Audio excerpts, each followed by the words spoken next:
नमः सिद्धेभ्यः।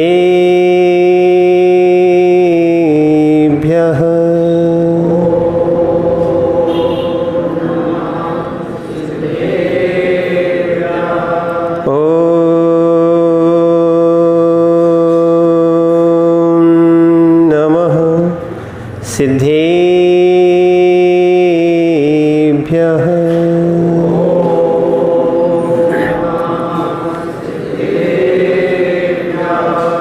नमे दोड़े सौवे सिद्धि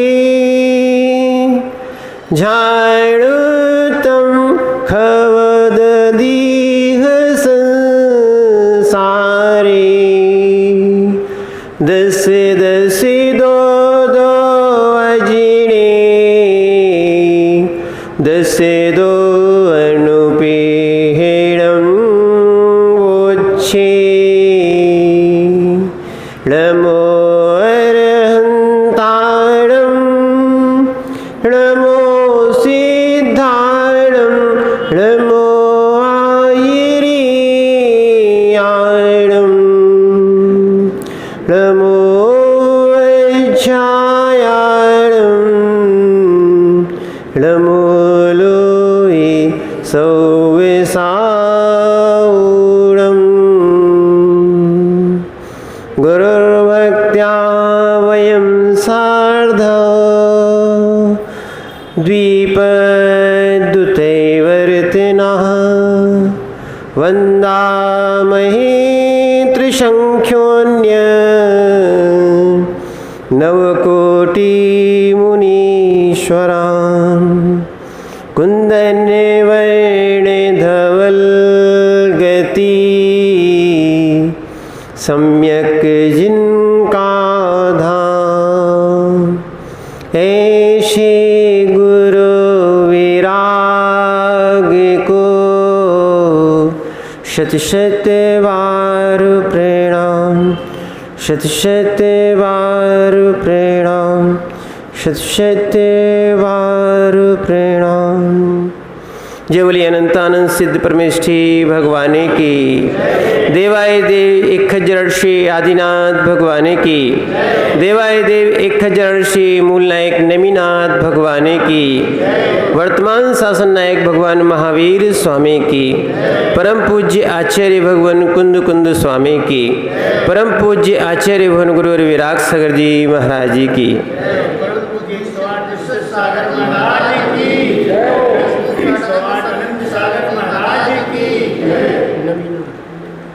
भूचेतन आत्माओं,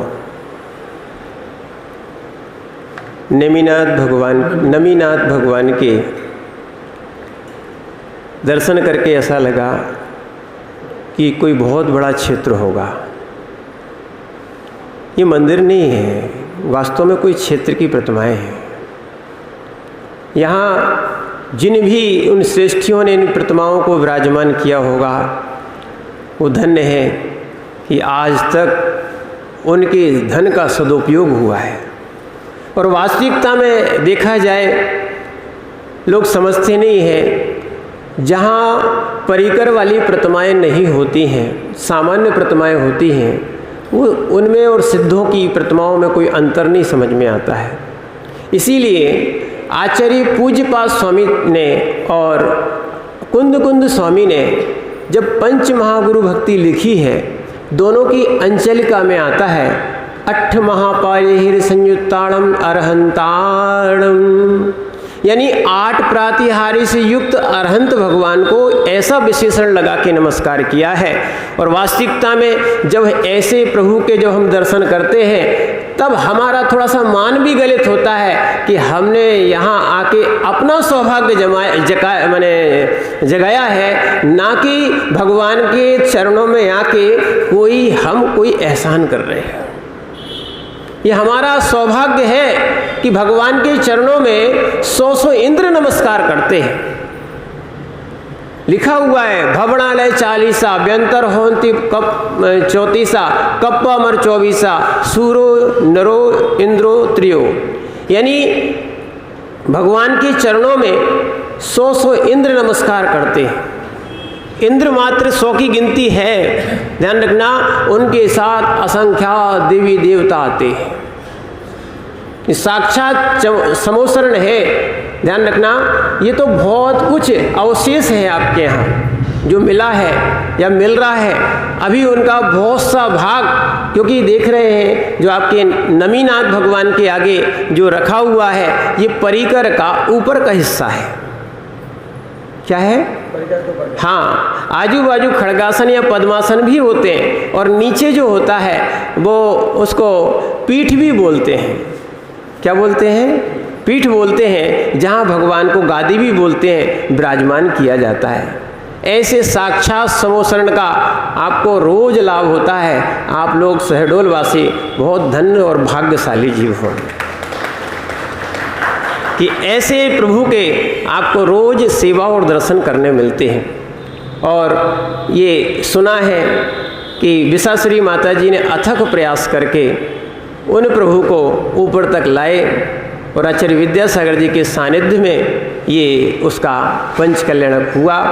माता जी ने भी इसके लिए बहुत समर्पण किया है। उनके स्वास्थ्य के लिए भी थोड़ा सा उनको अनुकूलता इसी कारण नहीं रही, फिर भी उनकी भक्ति ने इतना काम कर दिया है। एक स्त्री पर्याय में रहने के बाद, आरिका व्रत रहने के बाद भी उन्होंने यहाँ तक भगवान को लाए हैं। ये उनका बहुत उपकार है। ये इतना जो वेदी है, ध्यान रखना, वेदी तो चाहे सोने की हो और चाहे चांदी की हो, ध्यान रखना, सोने चांदी से हमारे भगवान की कीमत नहीं है। क्या है? ये तो हमारे देव करते ही रहते हैं। आज देव नहीं करते हैं तो देव रूप में आज के जो मनुष्य हैं वो देवों का काम कर रहे हैं। जहाँ भगवान का विहार होता है वहाँ 225 कमल की रचना होती ही रहती है। आपने भक्तांबर जी में पढ़ा होगा। ये भगवान की एक महिमा को प्रदर्शन करने के लिए जो सर्व उत्तम वस्तु होती है, लोक में मान्य होती है, वो हम वहाँ पर भगवान के चरणों में अर्पण करते हैं, क्योंकि सोने का मूल्य है, ये अर्घवान है। क्या है? सोना चांदी क्या है? प्लेटिनियम, हीरा, ये सब अर्घवान है। पर हम अर्घवान की पूजा नहीं करते हैं, हम तो अनर्घ की पूजा करते हैं। इसीलिए जब भगवान के सामने हम अष्टद्रव्य के साथ भगवान को अर्घ चढ़ाते हैं, तब बोलते हैं, हे भगवान, अनर्घ पद प्राप्त आए। कौन सा? अर्घ नहीं बोलते हैं, क्या है? अनर्घ पद प्राप्त है। अर्घ का अर्थ होता है मूल्य। अर्घ का तो मूल्य हो सकता है, सोने चांदी का और भी चीज़ों का मूल्य हो सकता है, पर ध्यान रखना, प्रभु का कोई मूल्य नहीं होता, अमूल्य होते हैं। ऐसे ही ध्यान रखना, आप भी अपने जीवन को अमूल्य समझो कि आपको मनुष्य पर्याय मिली। मनुष्य पर्याय में जैन कुल मिला। जैन कुल मिलने के बाद आपको ऐसे भगवान के दर्शन करने मिले जहाँ लोग एक एक प्रतिमा को तरसते हैं। आपके यहाँ पूरा 3-3, 4-4 जगह समोसरण मिल रहे हैं। ये आपका सौभाग्य है। क्या है? सौभाग्य की बात है। और ऐसा कार्य, हम तो जनता परिवार वाले जो हैं कोतमा से आए हैं, ये लोग भी आगे होके एक मंदिर का निर्माण कर रहे हैं। हमने कहा, इनकी भी भावना थी, आप ऐसे ही बनाओ, ठीक है, आप चिंता नहीं करना, स्थापना की है तो हो सकता है योग बनेगा तो हम भी आ सकते हैं, ठीक है ना। तो इसीलिए ऐसा आप मंदिर बनाओ कि बहुत सारे लोगों का सम्यक्त का कारण बने। क्या है? हाँ, ये जितने भगवान और जिनबिंब की प्रतिमाएं विराजमान करने का उद्देश्य क्या है? हमारी सम्यक्त की वृद्धि हो। क्या है? ये आप लोग भगवान की पूजा करते हो, थोड़ा स्वाध्याय भी करना। क्या है? और पूजा में भी स्वाध्याय होता है। पूजा में ये अभिषेक की प्रथा है, अच्छा है, माने पूजा के साथ स्वाध्याय थोड़ा सा और करो। क्या है? अपन को पता पड़े, हमने भगवान की पूजा तो की कि भगवान की दिव्य देशना क्या खिरी, उनकी दिव्य देशना में क्या कहा, क्योंकि बिना दिव्य देशना सुने हमारे अंदर के मिथ्यात्व का गलन नहीं हो पाता है। क्योंकि हमने अनादि काल से काम भोग और बंद की कथाओं को सुना है। आचार्य कुंद स्वामी ने समय सार के 4 नंबर की गाथा में लिखा है, सुध परिचिदान भूया सवस्वी काम भोग बंद कहा ए तस्लम्बो णवरी बिलवो वे तस्य। ये काम भोग और बंद की कथाएं सुनी है, क्या है, परिचय किया है और अनुभूत भी की है। और एयत सुलम्बो, ये सुलभ है, हर गतियों में मिलती हैं, हर जगह मिलती हैं। डवरी बिलवो वेतस्य, एकत्व विभक्ति और रत्नात्रय की आराधना की बात, सम्यक्त की बात, ये दुर्लभ है। संसार में संसार के जितने भोग हैं सब सुलभ है, कोई दुर्लभ वस्तु नहीं है। दुर्लभ कोई वस्तु है तो वो है संयम का ग्रहण करना, सम्यक्त का ग्रहण करना। अनादि काल से हमने ध्यान रखना, हमने संसार शरीर भोगों को बहुत अच्छा माना है। माना कि नहीं माना? क्या माना है?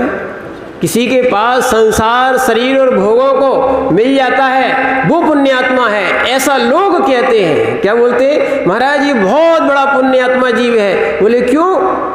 बोले इसके पास संसार के सारे सुख है। पर ध्यान रखना, सबसे बड़ा पुण्यात्मा कोई है तो वो है तीर्थंकर परमदेव। मालूम है? तत्वार सूत्र में पुण्य प्रकृतियां पढ़ो आप। सबसे बड़ी पुण्य प्रकृति कौन सी है? तीर्थंकर नाम कर्म। कौन सी है? तीर्थंकर नाम कर्म। और सबसे बड़ा पुण्य है जो रत्नात्रय धारण करता है। क्या है?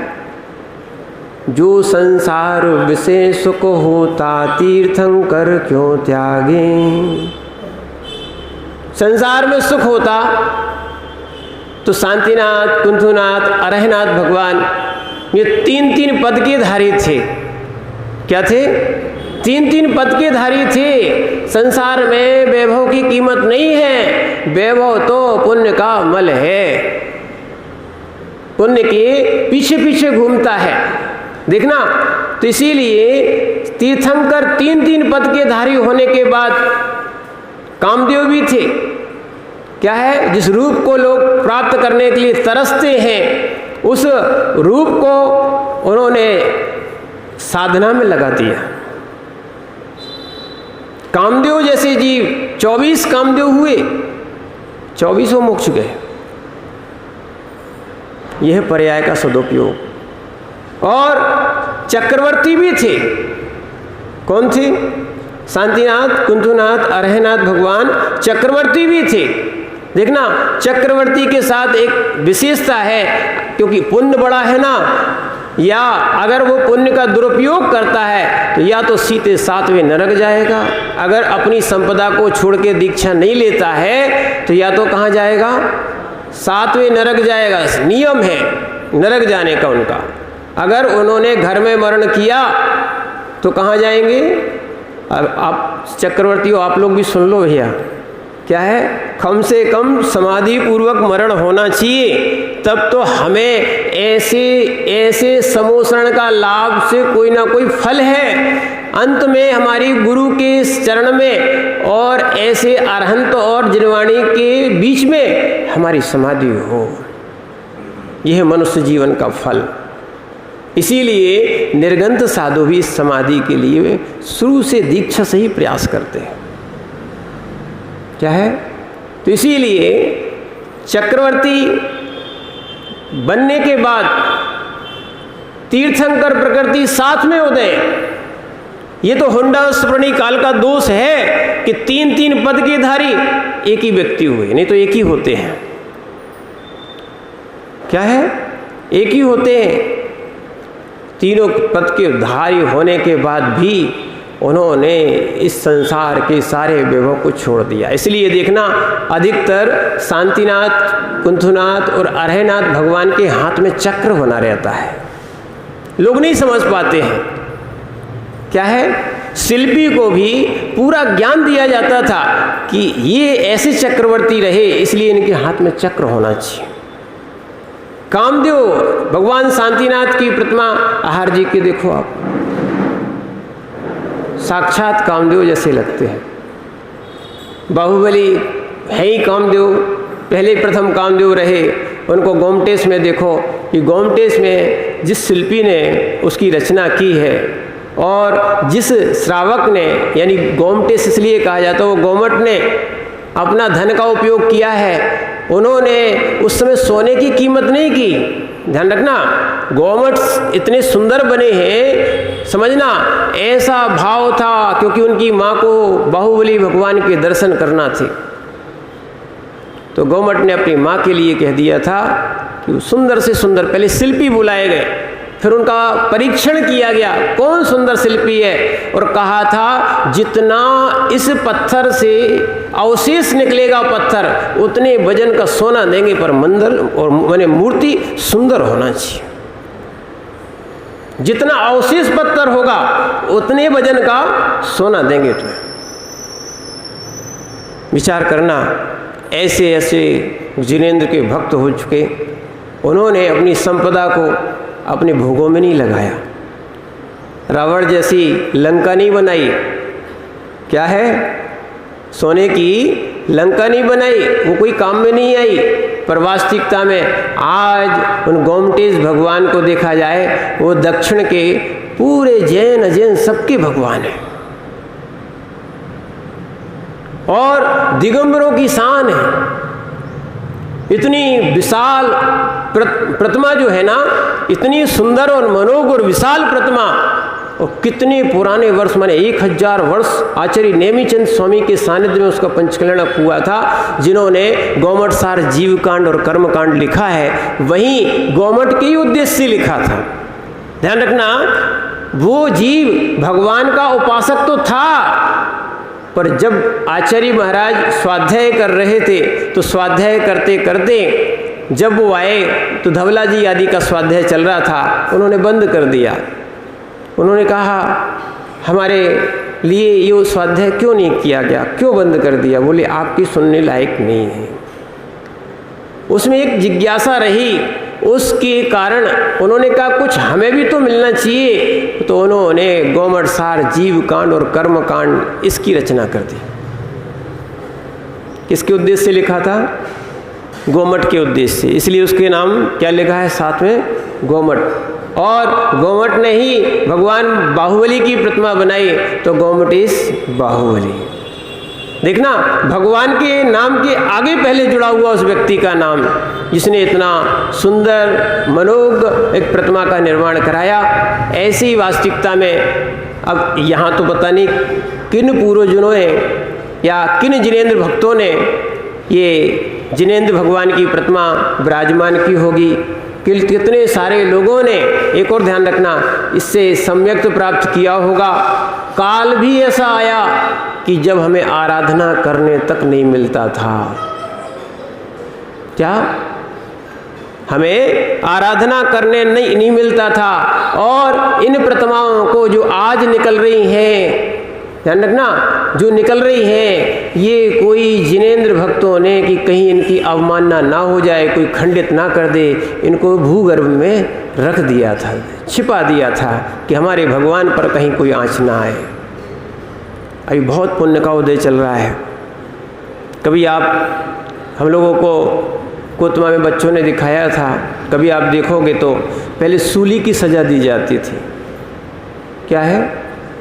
मुनियों को सूली की सज़ा दी गई। सूली यानी फंदा नहीं है, सूली का अर्थ होता है कांटा। सूल जानते हो? सूल, सूल यानी क्या होता है? एक कांटा जैसा कीला बनाया जाता था, उसमें महाराजों को, अन्य जिनेंद्र के भक्तों को नीचे से लेकर मुंह तक या सिर तक को दिया जाता था, छोड़ दिया जाता था। ऐसी बहुत सी यूट्यूब पे डला हुआ है, नेट पे डला हुआ है, फोटो डली हुई है। ऐसी सूली की सजा और निर्गंथ मुनि तक की डली है।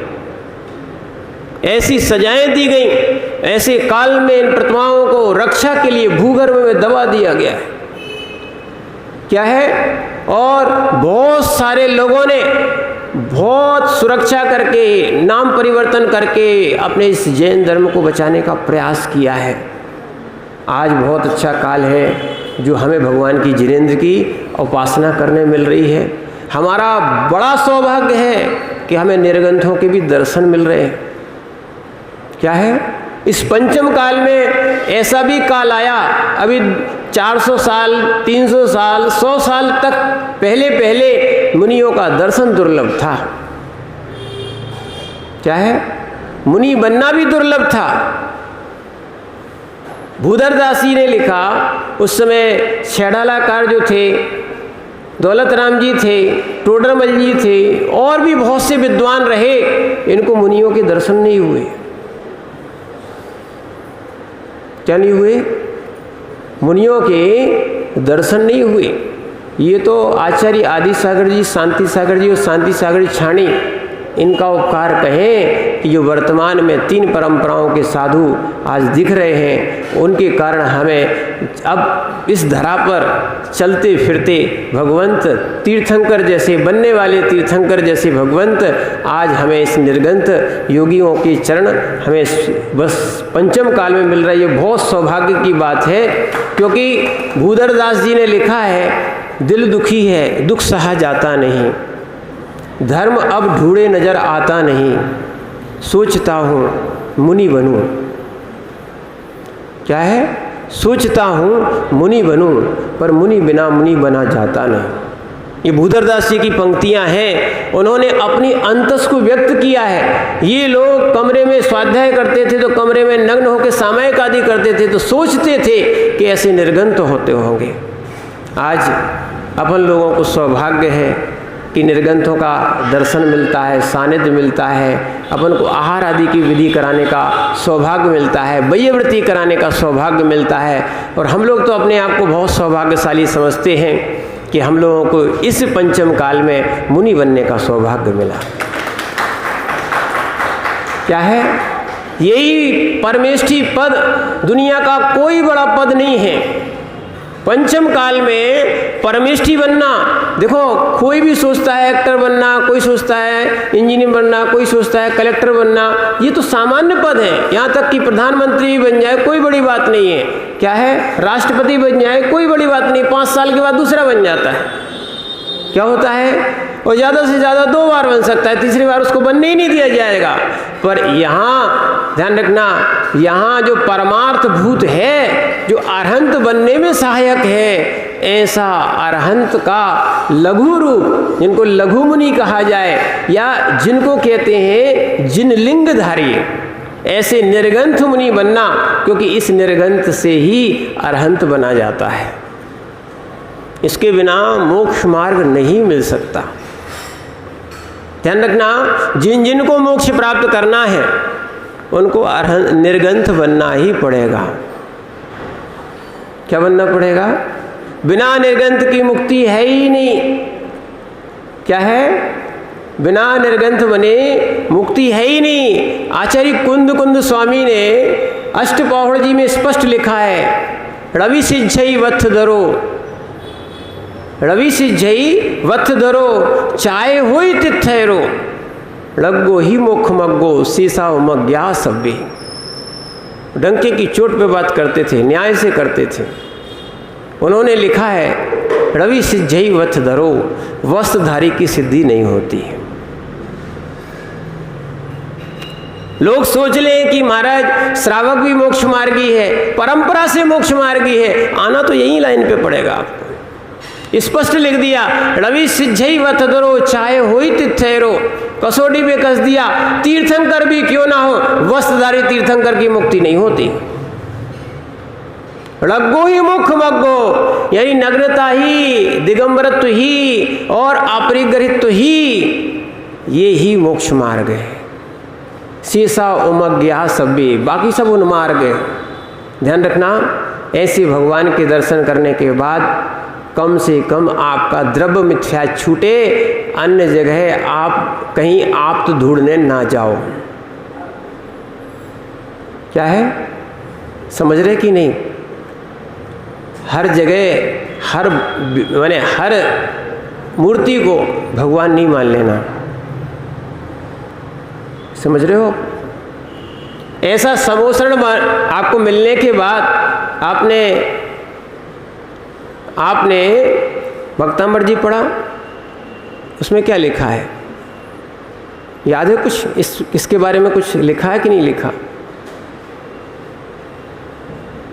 मीठा जल, खारा जल आया कहीं? आया? आ गया?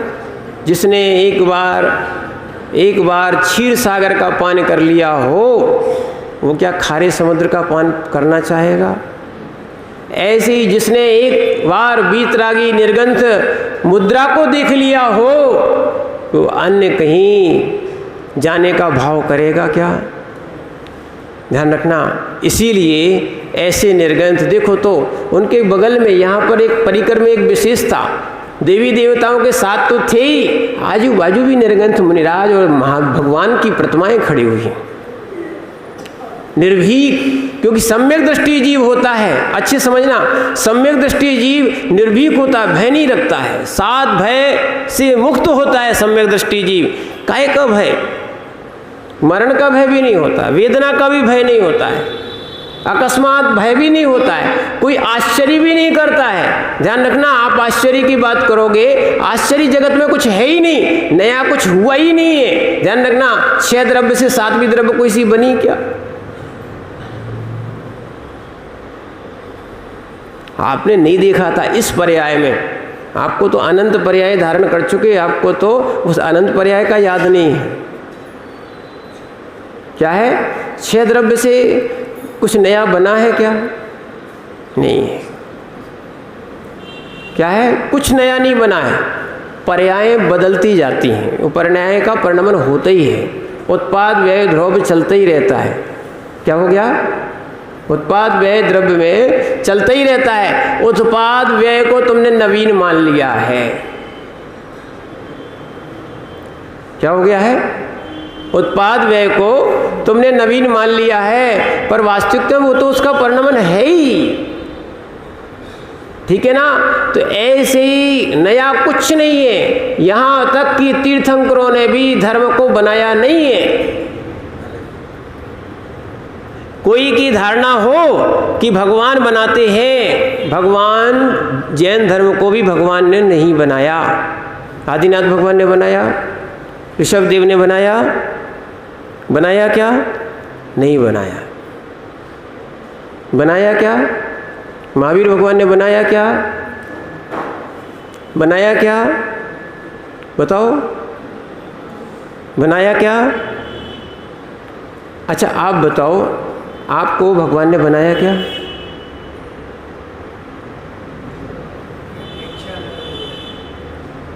आपको भगवान ने बनाया क्या?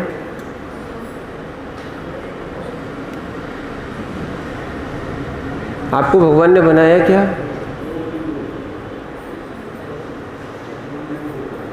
है? अरे आपको भगवान ने बनाया क्या? सीधा सीधा तो पूछ रहे, उसमें अपेक्षा भी। आपका भाग्य भगवान बनाएंगे क्या?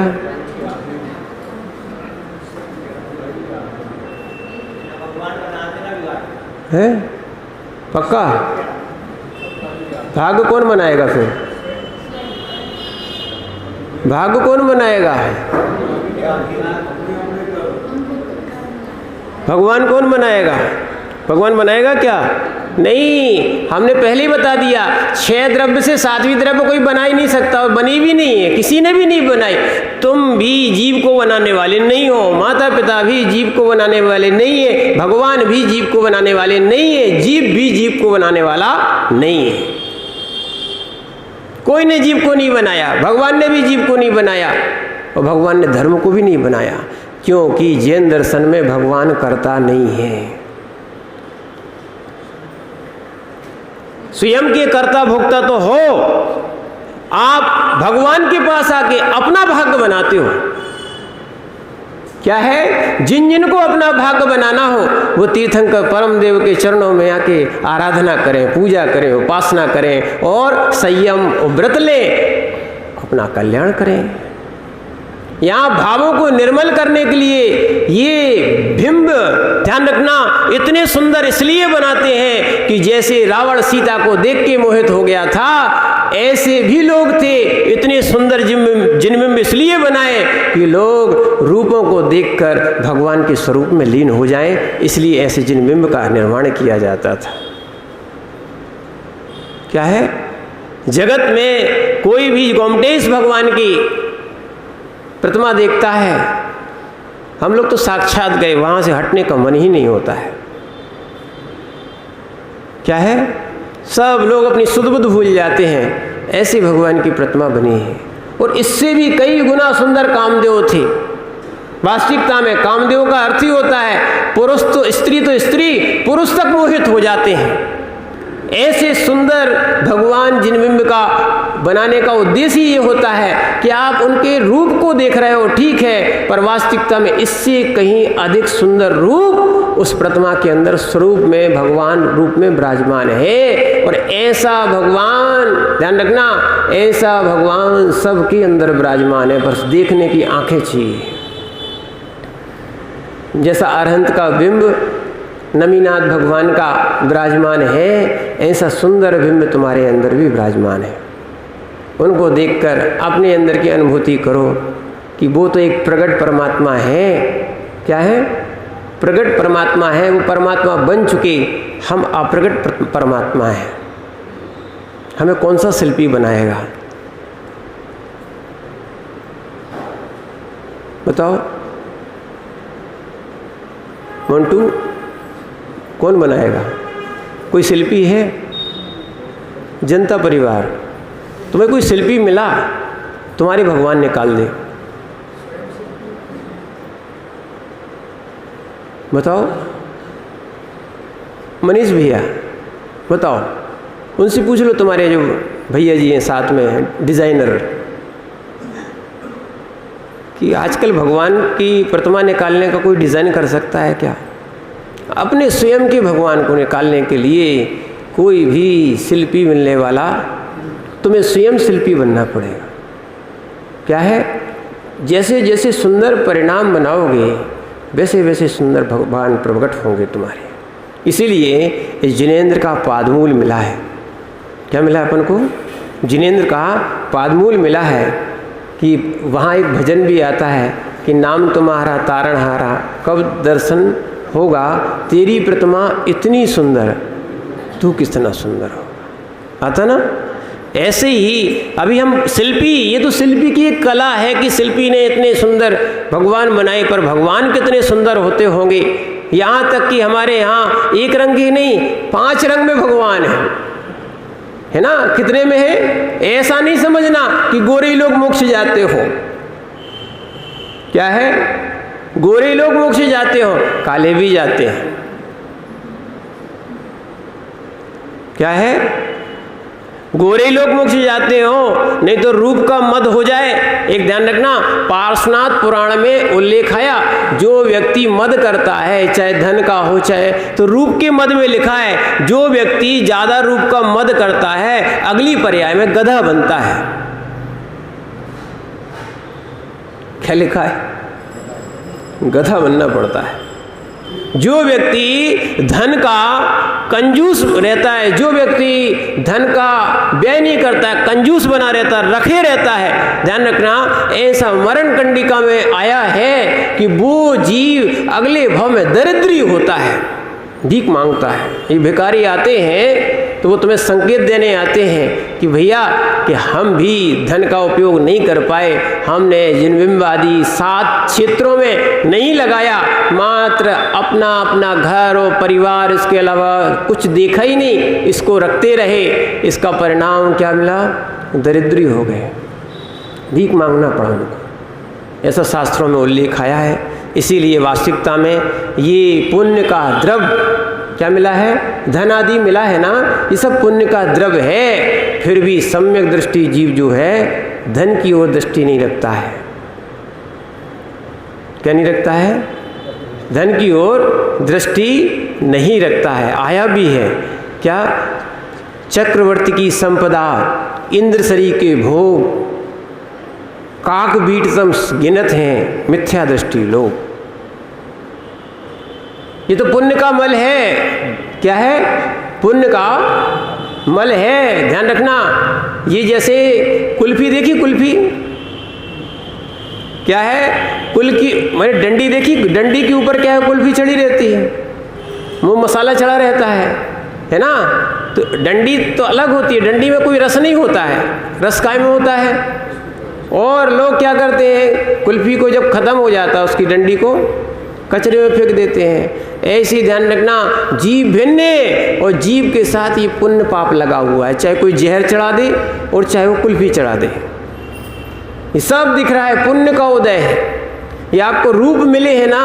और आचार्य समंतभद्र स्वामी ने नवदा भक्ति में लिखा है, नव पुण्य पतपत्तिर सप्तगुण समाहित पृष्टि ने। और फिर लिखा है भक्ति सुंदर रूपम, जो निर्गंथ गुरुओं की प्रभुओं की, लिखा तो नवदा भक्ति के लिए, जो निर्गंथ मुनियों की सेवा करते हैं उनके लिए सुंदर रूप की प्राप्ति होती है। उच्च गुरुते प्रणते, अगर उच्च गोत्र की प्राप्ति हुई है तो उन्होंने कहा है कहीं ना कहीं तुमने ऐसे भगवंतों को, निर्गंथों को प्रणाम किया है। इसीलिए ध्यान रखना, श्रावकाचार आदि ग्रंथों का स्वाध्याय करना क्या है? अपने अंदर के उस निर्गंथ देवताओं को जगाओ। ऐसे प्रभुओं को देखकर, ऐसे जिन बिंबों को देखकर अंदर के निर्गंथ देवता को जगाओ कि हे भगवान, अंदर के देवता जाग जाओ कि तुम भी ऐसे भगवान हो। पर अपन राग में ऐसे लिप्त हो जाते हैं कि अपने स्वरूप को भूल जाते हैं, और जो स्वरूप को भूल जाता है फिर अन्य पर्यायों में जाता है। बड़ी मुश्किल से अगर देखना, छेडाला भी पढ़ा हो तो छेडाला कारण में खूब अच्छे से लिखा है कि बड़ी मुश्किल से जीव जो है ना, ये मनुष्य और त्रस पर्याय प्राप्त करता है। दुर्लभ लही जो चिंतामणि, त्यों पर्याय लही त्रस्त्रणी। क्या है? अब ये सोने से भी बड़ी चिंतामणि रत्न होता है। क्या लिखा है? दुर्लभ लही ज्यों चिंतामणि। जैसे दुर्लभता से चिंतामणि रत्न प्राप्त होता है, ऐसे ही त्रस पर्याय, क्या बता रहे? त्रस पर्याय निगूढ़ जीव को दुर्लभता से प्राप्त होती है। ऐसे अपन भी निगूढ़ से आए हैं। कहाँ से आए? कहाँ से आए? शेड्यूल से आए हो, बुढ़ार से आए, कुतमा से आए। कहाँ से आए भैया? मनीष भैया कहाँ से आए? कहाँ से आए? पता ही नहीं। परमानेंट अपना निगूढ़ वास है, काल अनंत निगूढ़ मझार। अनंत काल तक जीव कहाँ रहता है?